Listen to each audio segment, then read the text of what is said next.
आपको इस्लाम के मुतल्लिक पहली बार कैसे मालूम हुआ? इस्लाम कबूल करने में आपका आखिरी कदम क्या था? आपकी फैमिली का रद्दअमल क्या था? मैं लिफ्ट में जा रही थी। ओहो खुदाया, असलहे समेत लंबा चौड़ा अरबी, असलहे समेत लंबा चौड़ा अरबी। बाद में एक गोरी औरत को मार दिया और मेरे जहन ने इसका तर्जुमा मुझे ये समझाया, हम बाद में इस गोरी औरत को मार देंगे। मैंने कहा नहीं, मेरा मुसलमान होना मुमकिन नहीं, कभी नहीं, हरगिज नहीं।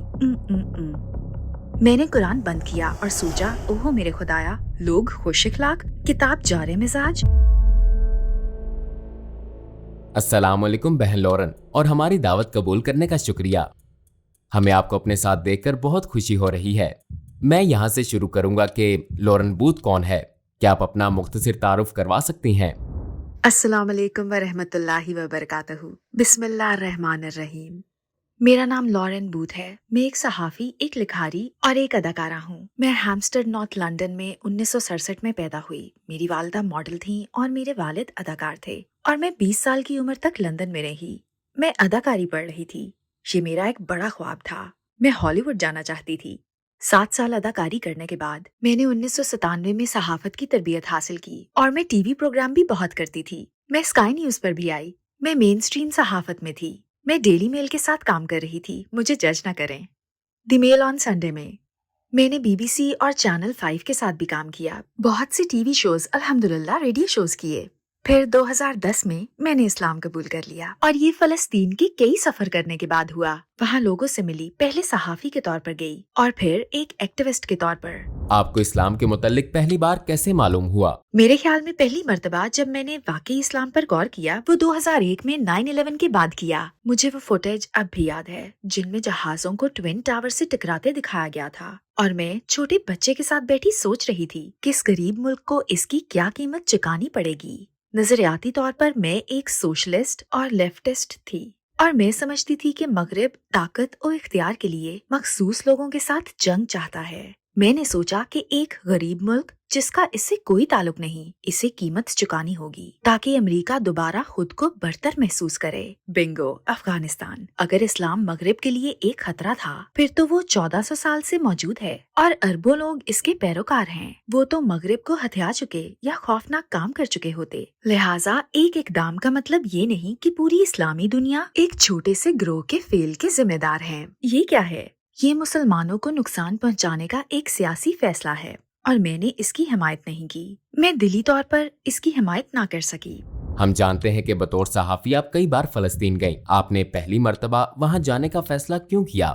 मैंने अपनी पुश्त पर एक अनदेखा हाथ महसूस किया था जो मुझे फलस्तीन की जानिब धकेल रहा था। मेरे पास इसकी कोई वजाहत नहीं है। मैं अरबी नहीं बोलती थी। मैं फलस्तीन में किसी को नहीं जानती थी, लेकिन वाकई मेरी पुश्त पर एक हाथ मुझे मजबूर कर रहा था। फलस्तीन जाओ, फलस्तीन जाओ, फलस्तीन जाओ। और फिर मैंने किसी तरबियत के बगैर खुद को तन्हा मगरबी किनारे पर पाया। क्या आप हमें बता सकती हैं कि फलस्तीन में आपका तजर्बा कैसा रहा? मेरे ख्याल में ये समझना बहुत अहम है कि मैं एक ईसाई के तौर पर मुकद्दस सरजमीनों पर गई थी और मैं यीशु मसीह के कदमों पर चलने के लिए इंतहाई पुरजोश थी। ये मेरे लिए ऐसे था जैसे मैं हज पर जा रही हूँ। हर जगह दिल यही कहता था, ओ मेरे खुदाया, मसीह यहाँ भी आए होंगे। लाजवाब एहसास था। मुझे कभी यरूशलेम जाने की तवक्को नहीं थी जहाँ इन्हें मसलूब किया गया, मगर मैं इनके मकबरे पर गई थी और बेसाख्ता कहा, ओह मेरे खुदाया, मसीह यही हैं। ये लाजवाब एहसास है। ये वाकई सच हो चुका था। लेकिन मैंने मशरिक़ वस्ता में जहाँ भी जाना शुरू किया वहाँ मुसलमान ही ईसाई मकामात की देखभाल कर रहे थे। मैं इससे काफी कंफ्यूज हुई। मसलन वो जगह जहाँ मसीह अलैहिस्सलाम ने कोड़ियों को शफा दी, लिबनान में एक गार है और गार के बिल्कुल साथ एक चर्च है और जो शख्स इसे खोलता है वो एक मुसलमान है। मैंने इससे पूछा, अच्छा इसकी चाबियां तुम्हारे पास क्यों हैं? जवाब मिला, ये नस्लों से मेरे खानदान के पास हैं। मैंने कहा, क्या मैं तुमसे कुछ पूछ सकती हूँ? इसने जवाब दिया, हाँ। मैंने कहा, क्या तुम्हारे खानदान ने इन्हें ईसाइयों से चुराया था? हो सकता है इन्होंने ये हासिल करने के लिए ईसाइयों को कत्ल किया हो। इसने कहा, आप इस बारे में वाकई कुछ नहीं जानती। नहीं, बल्कि ईसाई इस हवाले से हम पर एतमाद करते हैं क्योंकि हम भी मसीह अलैहिस्सलाम से अकीदत रखते हैं। ये पहला मौका था कि मुझे ये इल्म हुआ। मैंने पूछा, मसीह तुम्हारे नबी हैं? ٹھیک ہے، اور مسلمان بھی ان سے متعلق بہت سی معلومات رکھتے ہیں۔ وہ حضرت عیسیٰ علیہ السلام کے بارے میں بہت کچھ جانتے ہیں۔ سچ میں میرا یہ 2 ہفتے کا سفر انتہائی شاندار رہا، اور میں حیران تھی کہ ہم اس دنیا میں رہتے ہیں۔ ہر وہ بات جس کا مجھے مشرق وسطیٰ کے بارے میں علم تھا جھوٹ نکلی۔ کیا اسلام سے آپ کو کوئی تعصب تھا، اور اگر تھا تو وہ کیسے دور ہوا؟ جب میں محمود عباس سے ملاقات کے لیے جا رہی تھی، میں پارٹیز پر لکھنے والی بطور مغربی صحافی یہ سوچ رہی تھی، اوہ ہو خدایا، اسلحے سمیت لمبا چوڑا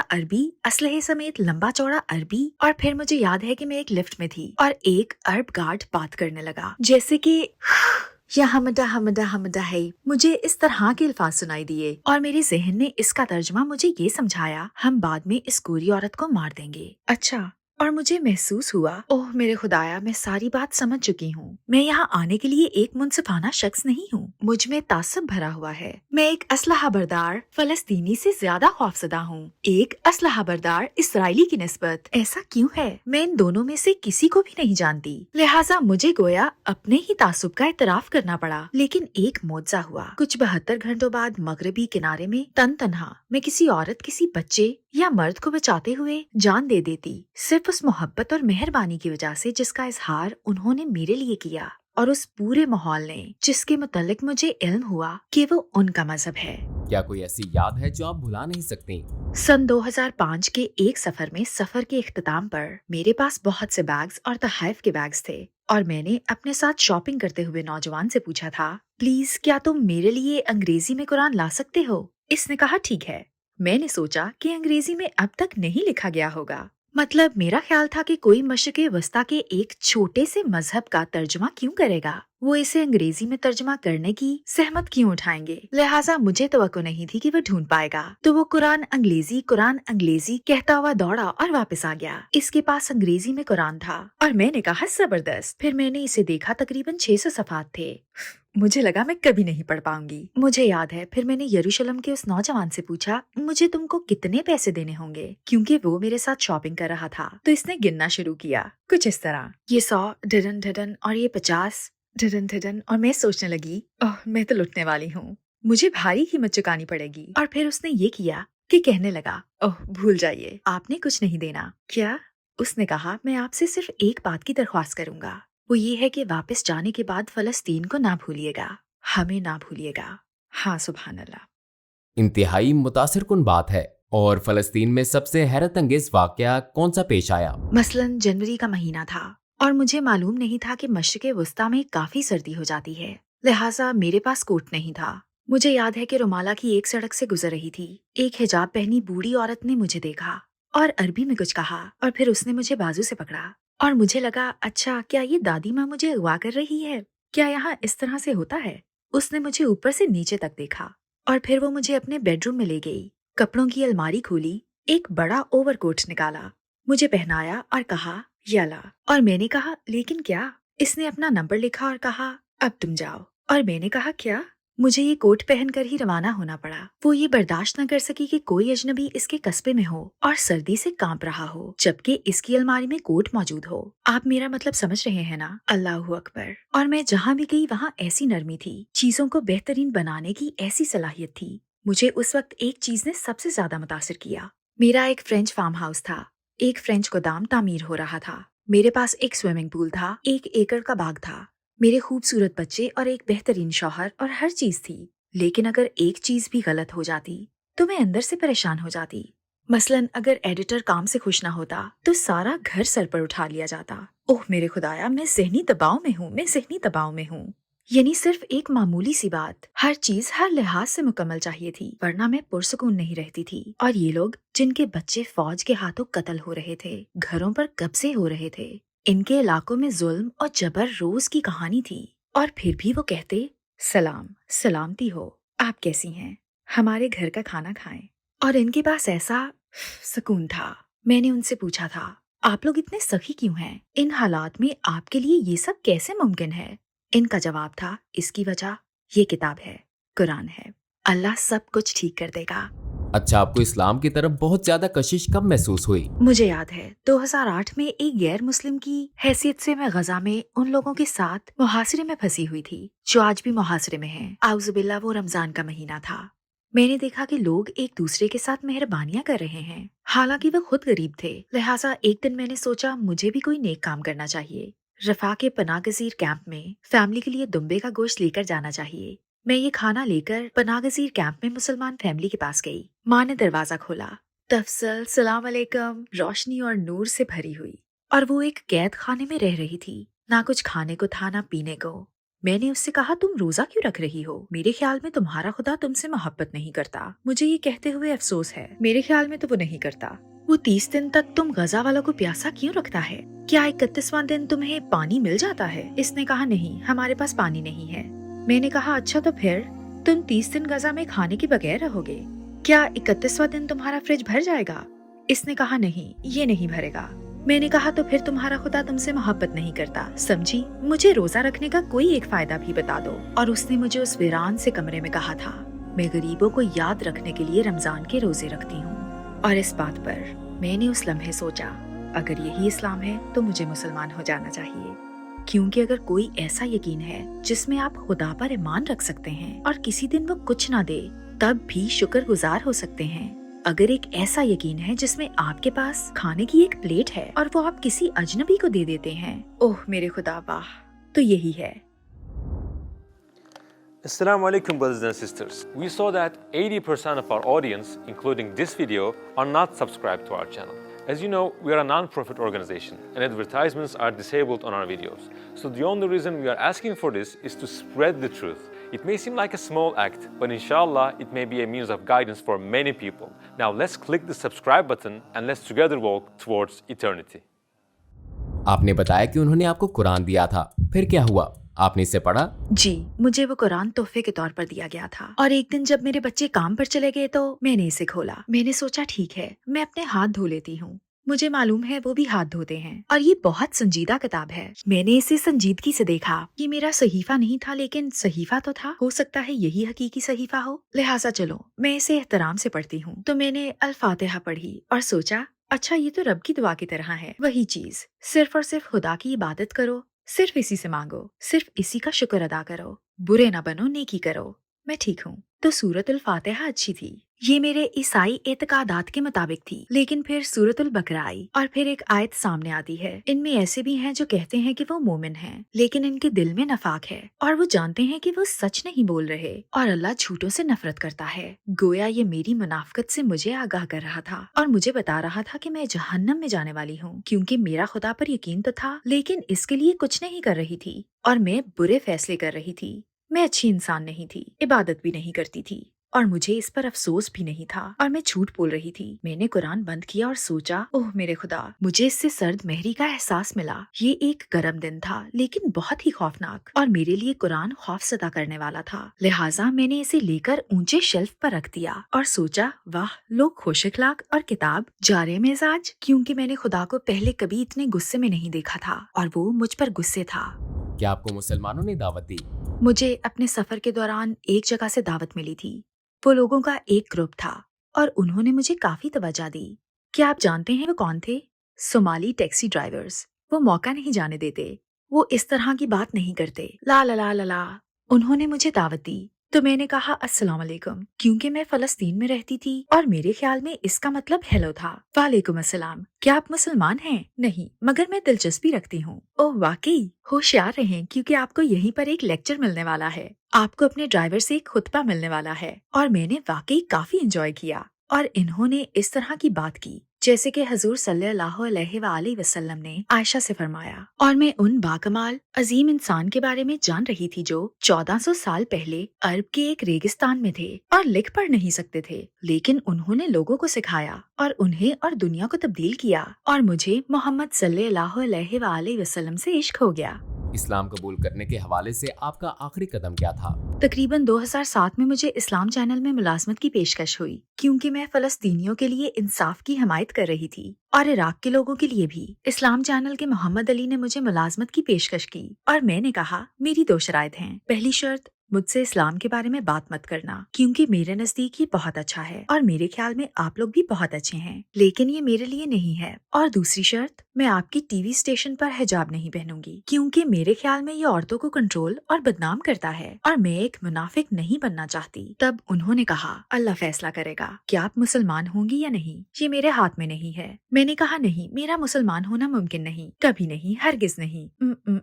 मोहम्मद अली ने कहा, हो सकता है आप मुसलमान हो जाएं। मैंने जवाब दिया, मैं नहीं होंगी। उन्होंने कहा, ये तो अल्लाह जानता है। मैंने कहा, ठीक है, और हिजाब के मतलब क्या ख्याल है? उन्होंने कहा, ठीक है, हिजाब ना पहने, लेकिन प्लीज जितना हो सके हयादार लिबास पहने, इससे हम कबूल कर लेंगे। और इस तरह मैंने इस दुनिया में सफर करना शुरू किया। मुकर्रीन, शयूख से इंटरव्यू लिए, इस्लाम के मुतालिक बात करने वाले मजीद लोगों और मुसलमानों तक रसाई मिली, और मैं 2010 में सहाफी की हैसियत से ईरान गई बतौर नामा निगार अल कुर्द रियासत की रैली पर रिपोर्ट बनाने के लिए। मेरी दिलचस्पी हमेशा से फलस्तीन में थी, तो मैं ईरान में थी। हम लोग कौम पहुँचे, हम एक ट्रिप पर थे और ये रमजान का महीना था। मैं इस मस्जिद में गई और जब मस्जिद में दाखिल हुई तो मैंने सोचा, अच्छा, मेरा ख्याल है कि मैंने पूरा वजू किया था। बिल्कुल, हाँ, शायद मैंने अपने साथ सफर करने वाले दोस्त के साथ वजू किया था, और मैंने दहलीज पार करते हुए दुआ की और कहा, ए अल्लाह, आपने मुझे जो कुछ दिया इसका शुक्रिया, और अब मैं आपसे और कुछ नहीं मांगूंगी, क्योंकि आपने मुझे बहुत नवाजा है, लेकिन प्लीज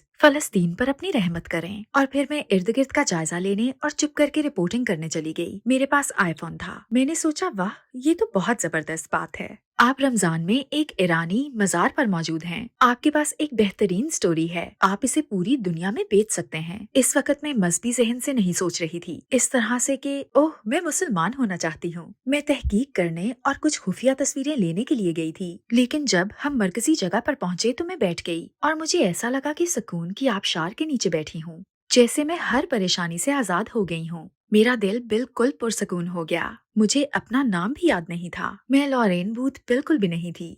वो तख्लीक, जात की तख्लीक, अना, हमाकत, जो कुछ भी था, सब गायब हो गया। ये बेहतरीन एहसास था और मैं वहाँ से हिलना भी नहीं चाहती थी। यूं मैं रात मस्जिद में ही सो गई और सुबह मैंने वजू किया और फजर की नमाज पढ़ी, और इस लम्हे मैं अपने दिल में जानती थी कि मैं मुसलमान हूँ। इस वक्त मैं जानती थी कि खुदा एक है।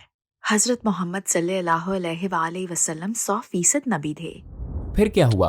आपके इर्द गिर्द लोगों का रद्द-ए-अमल कैसा था? मैं कलमा शहादत पढ़े बगैर लंदन वापसी की फ्लाइट नहीं लेना चाहती थी, लेकिन मुझे कोई ऐसा शख्स नहीं मिला, क्योंकि मेरी फ्लाइट सुबह 6 बजे की थी। तो मैं लंदन की एक मस्जिद में गई। पता है क्या हुआ? सुभान अल्लाह, जब मैंने शहादत कहा, अशद ठफ, जैसे मेरे मुंह से सीमेंट की स्लैबें गिर रही हों, जैसे मेरी जुबान से सोने की बार्स निकल रही हों।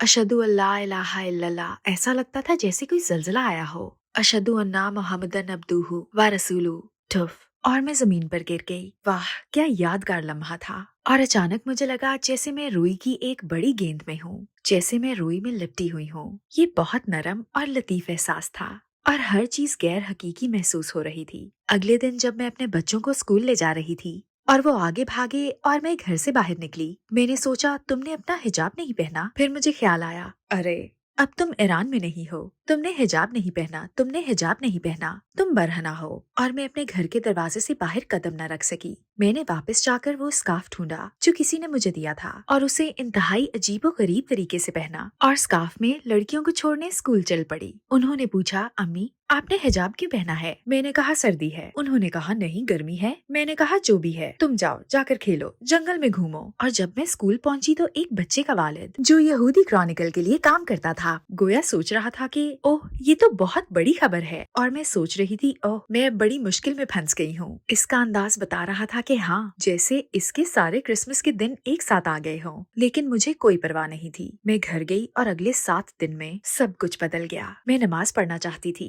मैं अल्लाह के सामने रोना चाहती थी। मैंने अपना सर जमीन पर रख दिया, जैसे मैंने मुसलमानों को करते देखा था, और मैं 2 बातें बार बार कह रही थी। मैंने सिर्फ इतना कहा, आपका शुक्रिया, और मैंने कहा माजरत। मैंने कहा, मुझे ये जिंदगी देने का शुक्रिया, वो सारी मोहब्बत के लिए जो मुझे हासिल है, हर वो चीज जिसका मुझे कभी एहसास नहीं हुआ, जैसे मेरी खूबसूरत बेटियां। मैं मोहब्बत से वाकिफ हूँ, मुझे मौके और एक अच्छा खानदान मिला, और मैं आपको जानती हूँ, آپ کا شکریہ۔ اور پھر میں نے کہا معذرت، بہت زیادہ معذرت، اور میں تقریباً 1 ہفتہ خوب روئی، لیکن پھر مجھے دوبارہ قرآن اٹھانا پڑا اور میں گھبرا گئی۔ چنانچہ میں نے جمعہ کے دن کلمہ شہادت پڑھا اور میرے بچے اپنے ابو کے پاس تھے۔ ہم میں طلاق یا علیحدگی ہو چکی تھی اور اس جمعہ کی رات میں سوچ رہی تھی اچھا ٹھیک ہے، بچے جو ہیں۔ میں نے کلمہ شہادت پڑھا، گھر گئی اور سوچنے لگی آج جمعہ کی رات ہے، چلو کسی مرد دوست کو فون کرتی ہوں۔ اوہ تم ایسا نہیں کر سکتی کیونکہ تمہیں پتا ہے، چلو سگریٹ پیتی ہوں، لیکن میں سگریٹ نہیں پینا چاہتی کیونکہ میں جانتی ہوں کہ مجھے نماز پڑھنی ہے اور اللہ کا نام لینا ہے۔ پھر میں نے فریج کھولا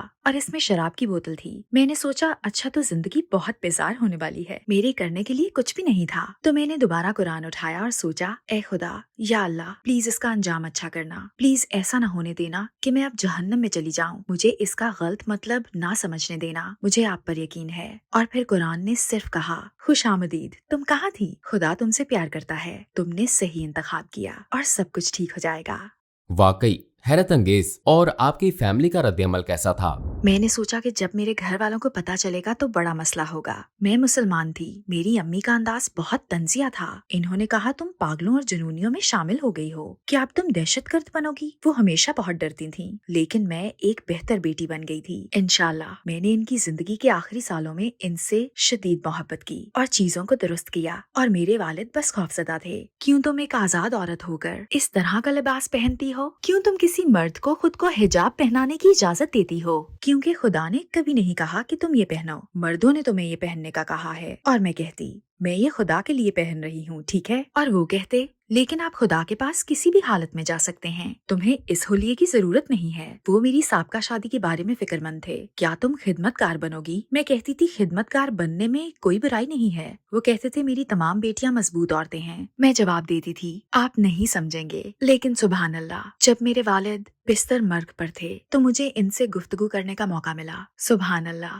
میں نے ان کے سامنے سورۃ الفاتحہ پڑھی، ان کا ہاتھ پکڑا، ان کی آنکھوں میں دیکھا اور اپنی روحانیت اور خدا کے لیے محبت ان کے ساتھ شیئر کی، اور انہوں نے کہا کہ خدا ایک ہے اور حضرت محمد صلی اللہ علیہ وآلہ وسلم آخری نبی ہیں اور حضرت عیسیٰ علیہ السلام ایک نبی ہیں، تو اللہ ہی بہتر جانتا ہے۔ انہوں نے یہ سب عربی میں نہیں کہا اور میں نے انہیں مجبور نہیں کیا، لیکن وہ مجھ سے ہمیشہ کہتے تھے خدا ایک ہے اور عیسیٰ علیہ السلام ایک نبی ہیں۔ میں نے کہا نبی محمد صلی اللہ علیہ وآلہ وسلم ایک عظیم انسان تھے جو نبی تھے، تو انہوں نے جواب دیا ٹھیک ہے، میں مانتا ہوں کہ وہ نبی تھے، اور ان کی وفات کے بعد میں نے ان کے بارے میں ایک خوبصورت خواب دیکھا، انہیں 3 امام غسل دے رہے تھے اور وہ نور سے بھرے ہوئے تھے، تو انشاءاللہ۔ اس وقت آپ ایک انگریزی نیوز چینل میں کام کر رہی تھیں، تو وہاں کیا ہوا؟ پہلے دن جب میں حجاب میں اسکائی نیوز گئی تو یہ بہت مزاحیہ تھا، کیونکہ آپ جانتے ہیں ان سب کو بہت پرسکون رہنے کی تربیت دی جاتی ہے، جو بھی اسٹوڈیو میں آ جائے آپ یوں ہی رہتے ہیں، لیکن آپ انہیں جاتے ہوئے کہتے دیکھ سکتے ہیں اوہ میرے خدا، کیا تم نے دیکھا؟ سامنا ہونے پر پہلے کی طرح ہیلو لورین، لیکن مجھے نظر آ رہا تھا کہ پیٹھ پیچھے کیا ہو رہا ہے۔ 2 دن بعد فون آیا اور مجھے کہا گیا لورین ہم کچھ تبدیلیاں کر رہے ہیں، ہمیں آپ کی مزید ضرورت نہیں، اور فون کٹ گیا۔ اس کے بعد انہوں نے کبھی میرے ساتھ کام نہیں کیا۔ کیا آپ اسکائی نیوز پر حجابی خواتین ہیں؟ ہاں ماشاءاللہ۔ کیا نیوز میں حجابی ہیں؟ جی ہاں۔ کیا آپ نے کبھی مذہب تبدیل کرنے والی حجابی کو نیوز پر دیکھا ہے؟ کسی ایک کا نام بتائیں۔ اب یہ ایک جدوجہد ہے جو مین اسٹریم دنیا کو درپیش ہے، کیونکہ اگر آپ مانتے ہیں کہ اسلام آپ کا ایمان ہے اور اللہ آپ کا رب، تو پھر میڈیا کے معیار کے مطابق آپ کو یا تو نروس بریک ڈاؤن ہوا ہے یا آپ کو نروس بریک ڈاؤن ہو چکا ہے۔ مجھے نہیں لگتا کہ کوئی دوسری صورت موجود ہے۔ وہ آپ کو ایک باشعور ذہین اور قابل اعتماد عورت کے طور پر کیسے پیش کر سکتے ہیں جو درمیانی عمر کی ہو اور کہہ رہی ہو صبح بخیر، میرا نام لورین بیوت ہے، ویسے میں مانتی ہوں کہ اللہ خدا ہے اور محمد صلی اللہ علیہ وآلہ وسلم آخری نبی تھے۔ اب چلتے ہیں موسم کی طرف۔ آپ ایسا نہیں کر سکتے، وہ حجاب والی براؤن خواتین کو تو پیش کر سکتے ہیں، اوہ کیونکہ یہ ان کی عجیب منطق ہے، لیکن اگر آپ کا تعلق مین اسٹریم سے ہے تو اسے خدا اور اسلام کے بارے میں گفتگو کیے بغیر نارمل چیز کیسے سمجھا جا سکتا ہے، اور اس گفتگو کے بغیر کہ ہم مسلمانوں اور مسلم دنیا کے ساتھ کیا سلوک کرتے ہیں۔ میں نے یہ گفتگو کی ہے اور میں اسے قبول کرتی ہوں، الحمدللہ میں اسے قبول کرتی ہوں۔ क्या आपके हलके में कोई ऐसा शख्स था जिसने इस्लाम कबूल किया और अपनी जिंदगी बदली हो? मैं चंद साल पहले कतर से वापसी पर एक फ्लाइट में थी और मेरे सामने बनियान पहने एक ब्रिटिश शख्स था। इसके बाल छोटे थे और इससे शराब की बू आ रही थी और मैं सोच रही थी, या खुदा, मैं 4 घंटे तक इसके करीब नहीं बैठना चाहती। मेरा टिकट नंबर 21G और इसका 21F था, तो हम जाकर बैठ गए और मैंने इसे नजरअंदाज करने की कोशिश की। इसने मुझे ऐसे देखा जैसे मैं कोई कचरा हूँ। इसने हकारत से मेरी तरफ देखा।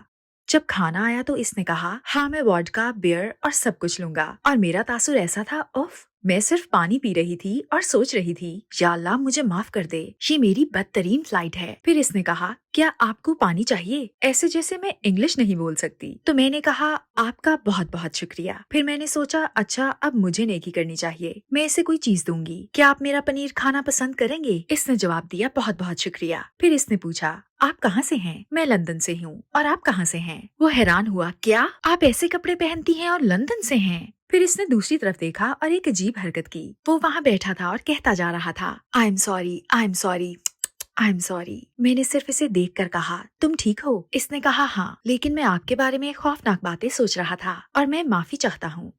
मैंने इसे कहा, लेकिन आपने मुझे कुछ कहा तो नहीं? ठीक है, तो कोई फर्क नहीं पड़ता, फिक्र ना करें। किस्सा मुख्तसर, 4 घंटों के दौरान हम बातें करते रहे। इसने मुझे बताया कि वो डिप्रेशन में है और जिंदा नहीं रहना चाहता। वो एक बुरा इंसान है। मैंने इसे समझाया, नहीं, कोई भी ऐसे वक्त से गुजर सकता है, लेकिन हम खुदा से दुआ करते हैं। आप किससे दुआ मांगते हैं? आप किससे मदद मांगेंगे? इसने कहा, मैं किसी पर यकीन नहीं रखता। मैंने कहा, कोई तो है, कुछ तो है जिसके पास आप ऐसी हालत में जाते हैं। इसने कहा, मेरे पास अपनी माँ की तस्वीर है और कभी कभी मैं इसके सामने रोता हूँ और कहता हूँ, माँ मेरी मदद कर। ये 40 साल का शख्स तकलीफ में था। मैंने पूछा, अच्छा क्या तुम्हारी माँ मजहबी थी? इसने कहा, हाँ, वो बहुत दुआएं करती थीं। मैंने कहा, तुम्हारी माँ किससे दुआ करती थीं? इसने कहा, खुदा से। मैंने कहा, क्या ख्याल है, अगली बार जब तुम ऐसा महसूस करो तो इससे दुआ करना जिससे तुम्हारी माँ दुआ करती थी। और ऐसा लगा जैसे रोशनी का बल्ब जल गया हो। हाँ, आप ठीक कह रही हैं, आप ठीक कह रही हैं। और अल्लाह की रहमत से मेरे बैग में अंग्रेजी में कुरान मौजूद था। मैंने इसे दे दिया और ये लंबा शख्स, जवान ब्रिटिश आदमी, जहाज से उतरते हुए शुक्रिया शुक्रिया कहे जा रहा था। तो सुभान अल्लाह, लोगों को मदद की जरूरत है और हमें रसाई का जरिया बनाना है, इंशाल्लाह। जो कुछ लोग ये जरिया बनने के लिए वक्फ हैं, आउटपुट तैयार करने के लिए, वो हमारे 9 मुसलमानों का ख्याल करते हैं और हमें अपने विरसे पर फख्र करने और मुस्तकबिल से उम्मीद लगाने का मौका फराहम करते हैं, और गैर मुस्लिमों और शकूक में मुब्तला लोगों को सवालात पूछने का मौका देते हैं, इंशाल्लाह, जो एक नेक मकसद है।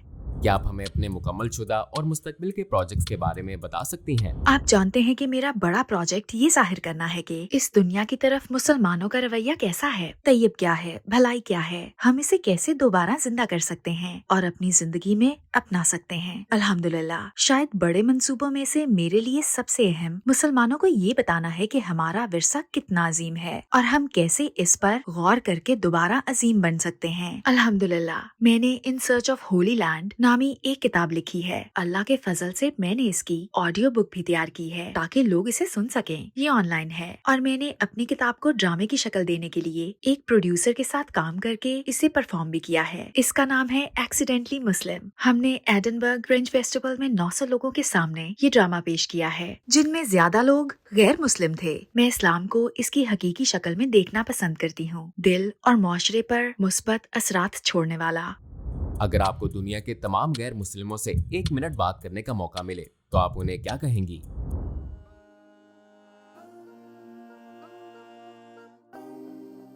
ओह, आप जो घर बैठे हैं, आपके पास ऐसे औकात होते हैं जब आप नहीं जानते कि क्यों जिंदा हैं। आप पर उदासी, नुकसान और गम का वक्त आता है और अब लुत्फ पहले की तरह महसूस नहीं होता। आपको दर्द होता है और शायद कभी कभी नहीं जान पाते कि आप जिंदा क्यों हैं। आप किसी से मदद मांगना चाहते हैं लेकिन आपको मदद मांगनी नहीं आती और हर चीज अजीबो गरीब गैर हकीकी महसूस होती है। खुदा एक है। जब आप ऐसा महसूस करें तो गुलाब की तरफ देखें, बाग में गुलाब को देखें और सोचें कि ये हमारे लिए खुशबू बनाता है। जब आप ऐसा महसूस करेंगे तो शहद की मक्खियों को देखें और सोचें कि शहद का इतना मजेदार होना कितना हैरत अंगेज है और इसमें शिफा भी है। हम इसे गले की सोजिश में लेते हैं, जरा सोचिए कि कुदरत कैसे हमें राहत देती है। बारिश के पानी का जमीन में दरख्तों की जड़ों में जाना कितना खूबसूरत अमल है। फिर दरख्तों में नए नए पत्ते या फूल उगते हैं, फिर वो फूल फल बनते हैं जिन्हें हम खाते हैं और इससे हमें फायदा मिलता है। और अपने रब की प्यारी और मेहरबान मौजूदगी को महसूस किया करें। लॉरेन बहन, हमें वक्त देने का शुक्रिया। हम दूसरे प्रोजेक्ट्स में भी मिलते रहेंगे। इंशाल्लाह। अस्सलाम वालेकुम व रहमतुल्लाहि व बरकातहू।